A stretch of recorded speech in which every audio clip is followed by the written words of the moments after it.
এই তোর গেন্দারে বাড়াইলি গেন্দিরে বাড়াইলি নাকে? তোর গেন্দা তো উল্টা পাল্টা শুরু হচ্ছে, কি আর ঠান্ডা মান্ডা আন্ডা খাইবো? এই এই কি কহুনছে? উনরা মরুভূমির দরবারে ঠান্ডা ওইটা হালুকা খাইতে বালুকা। ও ঠান্ডা, তুই আলা বুঝছস না, সৌদি তো গরম বেশি, ঠান্ডাটা খায়া মরুভূমির মধ্যে দৌড় মারবো। তে ঠান্ডা খাইবা তো পেশাল বাড়ার কি আছে? তুমি খারাও আমি লই গিয়া। এই যে গেন্দা লেও ঠান্ডা, এটা খায়া দরবার হোগা। আরে এইটা না, ঠান্ডা ঠান্ডা। ও ঠান্ডা না, আন্ডার কথা কইতাছে, ডিম ডিম। তুমি তো বালা বেসারিস্তা, দন্ডে কো ঠান্ডা খাইবা, দন্ডে কো আন্ডা খাইবা, খারাপ লইতাছি, মাথাটা নষ্ট হয়ে গেল। এই গেন্দা, এই যে লেও আন্ডা ভাইজা খাইও। পুরা দা নারানা হু। আরে পোসা আন্ডা না আন্ডা না, সান্ডা সান্ডা সান্ডার সংকট বাংলাদেশে। আহারে এই কফিলের বেসারিস্তা পোলাটা কি শুরু হচ্ছে?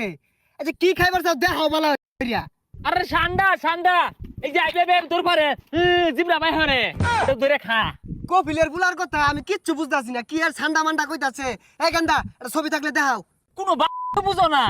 এই যে এটা মরুভূমি তোর পারে বাঙালিরা দইরা বলে ব্যাখ্যা আসছে অহনছি বাংলাদেশ এগুলো ভরা আর জঙ্গল পচা বাগারও বলে ভরা। এসব বনাস বন্ধু গুল দুইটা। আর এগুলা তো আমরা দুদিন পরে পরে মারি। এটা খাইবার চাইতাছ? আয়ো যাও দড়ি গে।